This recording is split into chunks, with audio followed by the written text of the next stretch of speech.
જે બોટાદમાં જે કડદા પાર્ટીએ કર્યું અને ભાજપી કડદા પાર્ટીએ ખેડૂતોને બંધક બનાવ્યા, ત્યારબાદ હળદળ ગામમાં કિસાન મહાપંચાયતમાં પણ ભારતીય કડદા પાર્ટીએ ખેડૂતો ઉપર, નિર્દોષો ઉપર બર્બરતાપૂર્વક લાઠીચાર્જ કર્યો અને એક લોકતંત્રની હત્યા કરીને ખેડૂતોને, મજૂરોને, શ્રમિકોને એ પોલીસ દમનથી ડરાવવાની કોશિશ કરી. અને અમારા જે ખેડૂતોના આગેવાનો છે, રાજુભાઈ કરપડા હોય, પ્રવીણ રામ હોય, પિયુષ પરમાર હોય, રાજુ બરખતરિયા હોય, એ બધાએ આગેવાનોને ડરાવવાની કોશિશથી જેલમાં પૂરી દઈને આખો ખેડૂતનો અવાજ દબાવવાની જે કોશિશ ભારતીય જનતા પાર્ટી જે કર્યું છે, એના વિરોધમાં અમે એક દિવસીય કાળો દિવસ તરીકે પણ મનાવ્યો.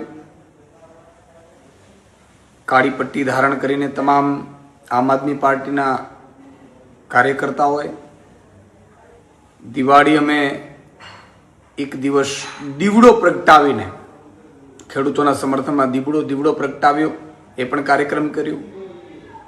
તમામ જ્ઞાપન પણ આપ્યું રાજ્યપાલશ્રીને વાયા કલેક્ટરશ્રી.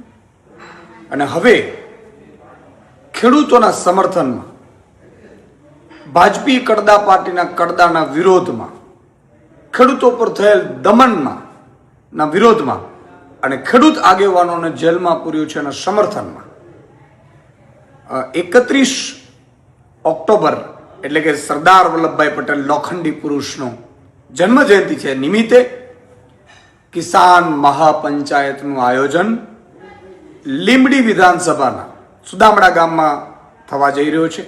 ત્યારે માનનીય અરવિંદ કેજરીવાલજી, માનનીય ભગવત માનજી અને અમારી સંપૂર્ણ પ્રદેશ નેતૃત્વ આ કિસાનોના સમર્થનમાં કિસાન મહાપંચાયત રેલીમાં ઉપસ્થિત રહેશે. ખેડૂતોને ભાવ નથી મળતા, કપાસની ઇમ્પોર્ટ ડ્યુટી રદ કરી અને કપાસના ખેડૂતોને બરબાદ કર્યા, ખેડૂતોને એપીએમસીઓમાં લૂંટવામાં આવે છે ભાજપી કડદા પાર્ટી દ્વારા, એ તમામના વિરોધમાં અને ખેડૂતોના સમર્થનમાં ખેડૂત મહાપંચાયતનું આયોજન થઈ રહ્યું છે. અને એમાં મને પૂરો વિશ્વાસ છે કે હજારો ખેડૂતો એમાં જોડાવાના છે. તો માનનીય અરવિંદ કેજરીવાલજી, માનનીય ભગવત માનજી અને અમારું સમગ્ર પ્રદેશ નેતૃત્વ છે એ આગામી 31 તારીખે બપોરના 1 વાગે આ કિસાન મહાપંચાયતમાં હાજરી આપશે અને ખેડૂતોના સમર્થનમાં માનનીય અરવિંદજી, ભગવત માનજી પોતે સમર્થન જાહેર કરશે.